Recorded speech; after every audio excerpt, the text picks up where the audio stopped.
They say he lived for 4,000 years. They say this tree was planted by Agastya 6,000 years ago. So this is called as Doddasampige. It's believed that Agastya Muni left his subtle body here with this linga.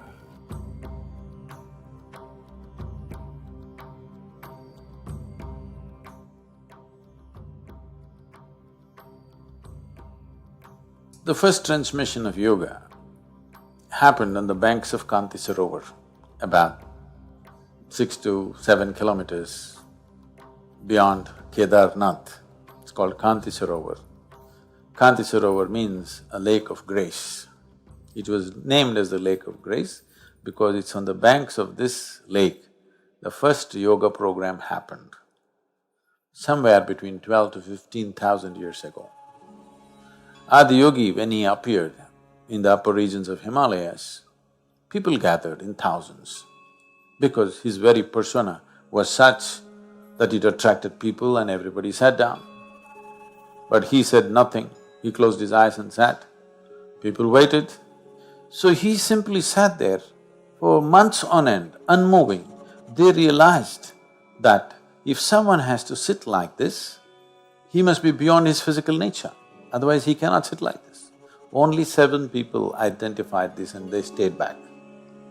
These 7 people today are referred to as the Saptarishis or the 7 celestial sages in India. He gave them a few preparatory steps and said, you prepare, let's see. One day when his attention fell upon them and he noticed they have become like shining receptacles. For one who knows, when he sees such a shining receptacle, he can't keep quiet.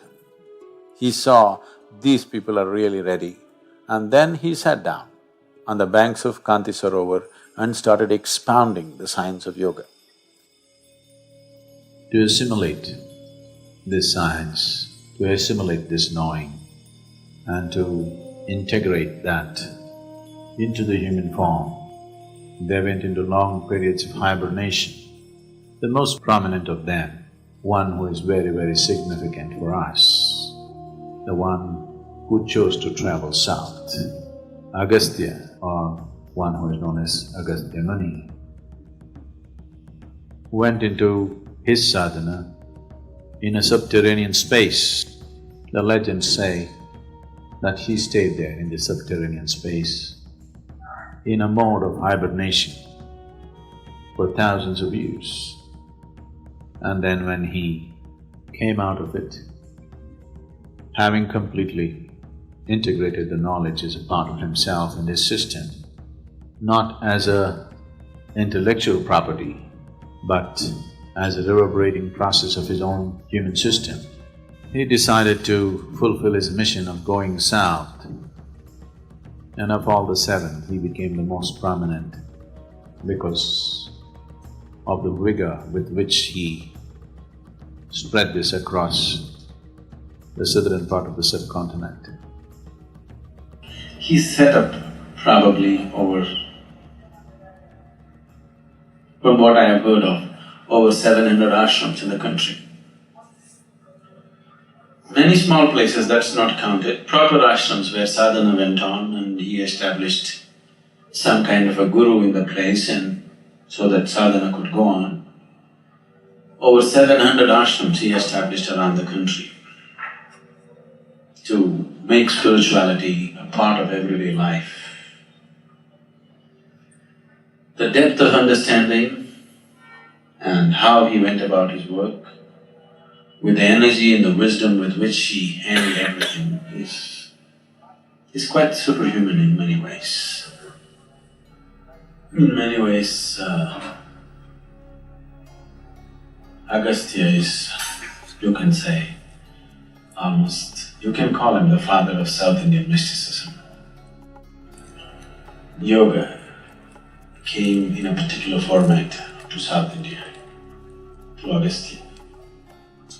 They say he lived for 4,000 years. I don't know whether he lived for 4,000 years, but definitely he lived much longer than what normal human beings live if you look at the volume of activity he performed in his life.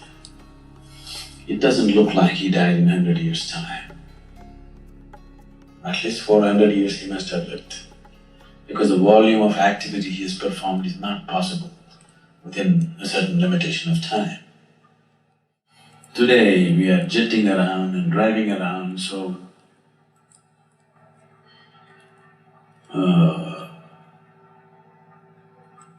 we are able to do so many more things in a short span of time. But the kind of travel Agastya did on foot, it's impossible for a man to have that much activity in a normal span of human life. Definitely he lived very long,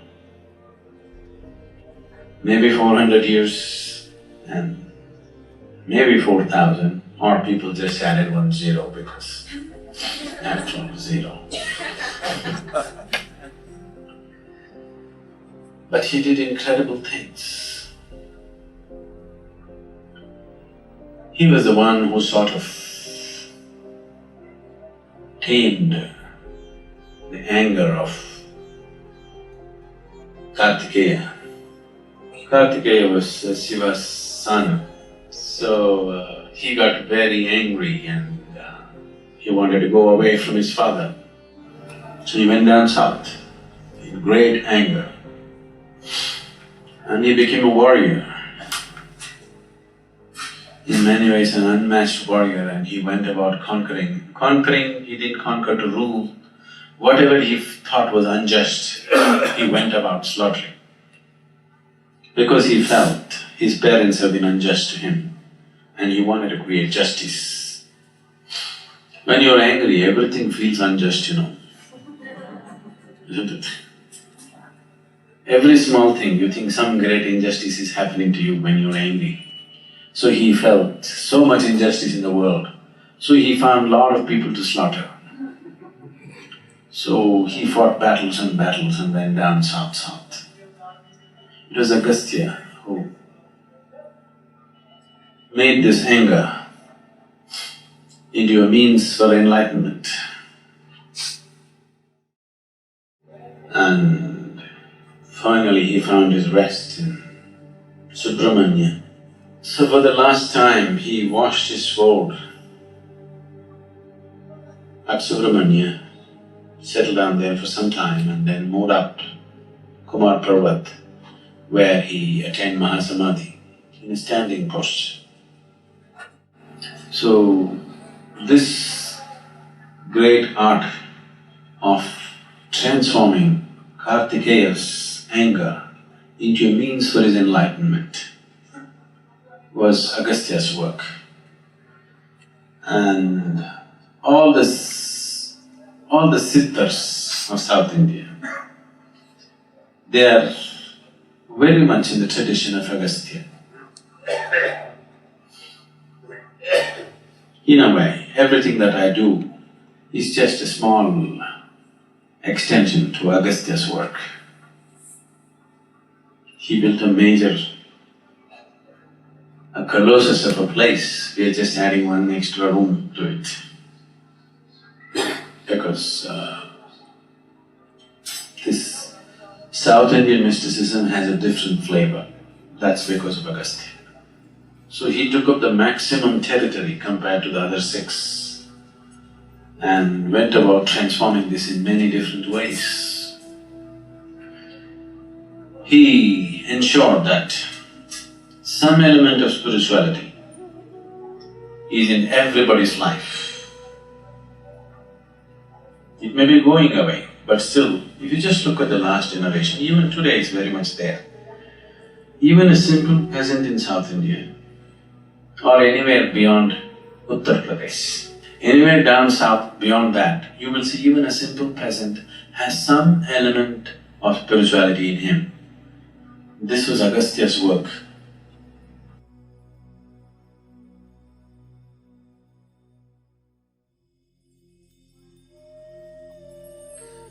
This is an area where Agastya Muni walked. Probably he even visited this temple, either himself or probably one of his people, because the nature of the lingam is such which is in line with Agastya's way of doing things. So either it's himself or somebody like him or in his line of duty who have consecrated this linga, which is pure kriya, which is 100% energy work, no other things, no mantras, no tantras, no nothing. It's 100% energy work. That's the way I am, that's the only thing I know. I can just transform life from one dimension to another simply on the basis of energy. I don't know any chantings, I don't know any rituals, I don't know anything. Without any ritual, simply, just switching the energy from one dimension to another. You know what Gupta Kashi means? Gupta means secret. Kashi means, Varanasi, you heard of Varanasi? Kashi is the holiest of holy cities, one of the most ancient cities of learning. This was a place where hundreds of enlightened beings lived at a time. Every street you walked, you had an enlightened being to meet. So Kashi means the holiest of the holy. So that is the main Kashi. Just after Kedar is Gupta Kashi, the secret Kashi. Nobody is supposed to know about it.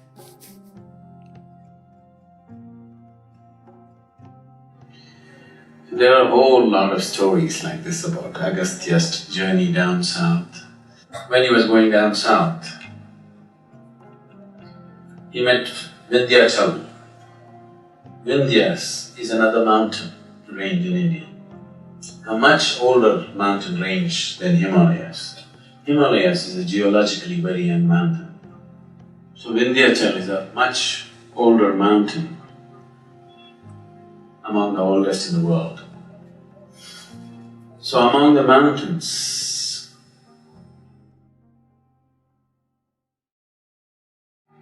Himalaya was elected as the king of the mountains.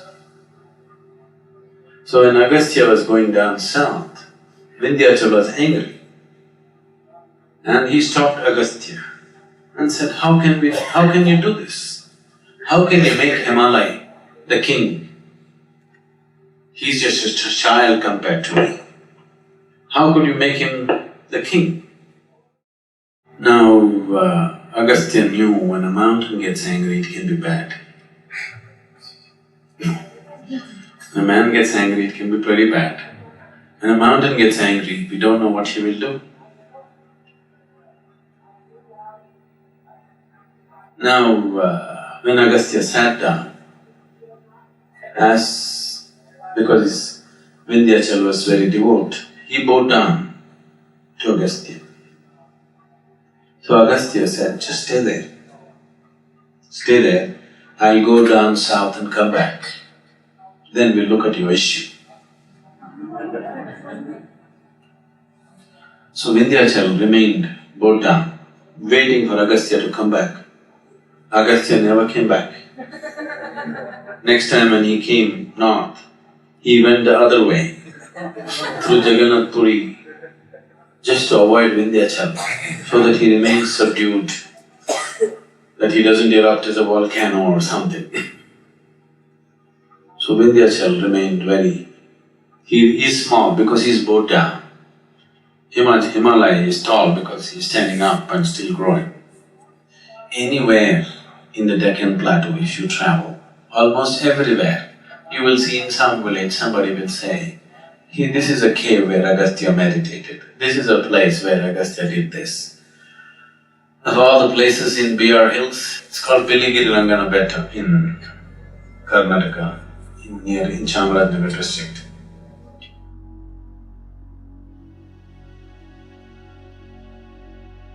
So in BR Hills there is a place where there is a… what's the sampangi tree? What's it called in English? Sampangi? Chapa, is it? Chapa. Okay, it's a very fragrant flower. This tree, they say, was planted by Agastya Muni. It's definitely incredibly old, this tree is. It's become all knotted up and it looks much older than any tree of its kind. They said this tree was planted by Agastya 6,000 years ago. So this is called as Dodda Sampige, because Dodda Sampige means big Sampige. It's so large. And Agastya planted this tree and he stayed there for some time.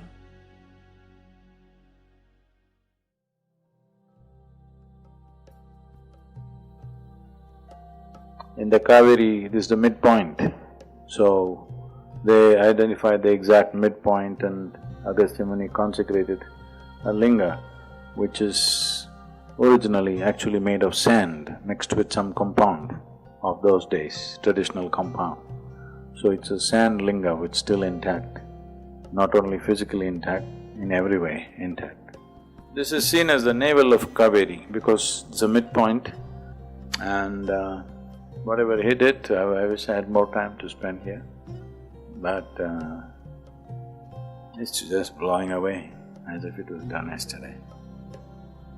And it's incredible. This is our ancestry. It's believed that Agastya Muni left his subtle body here with this linga and left his mental body or Manomaya Kosha in Chadura, somewhere near Madurai or Virudhunagar, there is another place where he left his intellectual or mental body. But he took the help of Kartikeya and took his physical body to Kailash, where Shiva was, and left it there. That's a spectacular way of doing things in the end.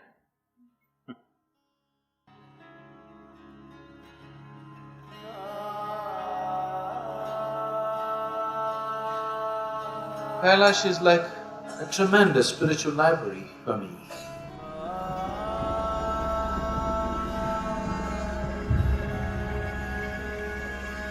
When they say this was the abode of Shiva, this is the abode of Shiva, it doesn't mean he's still dancing on the snow. It means that everything that he was is invested in that place. Not just him, everybody else who came. For me, the most significant thing was Agastya Muni, we know, invested his energies in Kailash. So, Agastya invested everything that he was in the southern face of Kailash. That's incredible. It's incredible means incredible. In terms of natural beauty, there are no words for it. But in terms of its power and energy, it's absolutely incredible.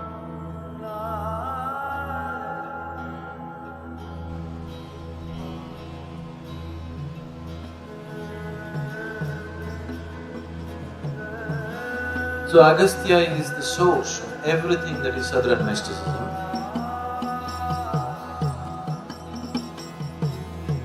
He is the very source of everything that I am.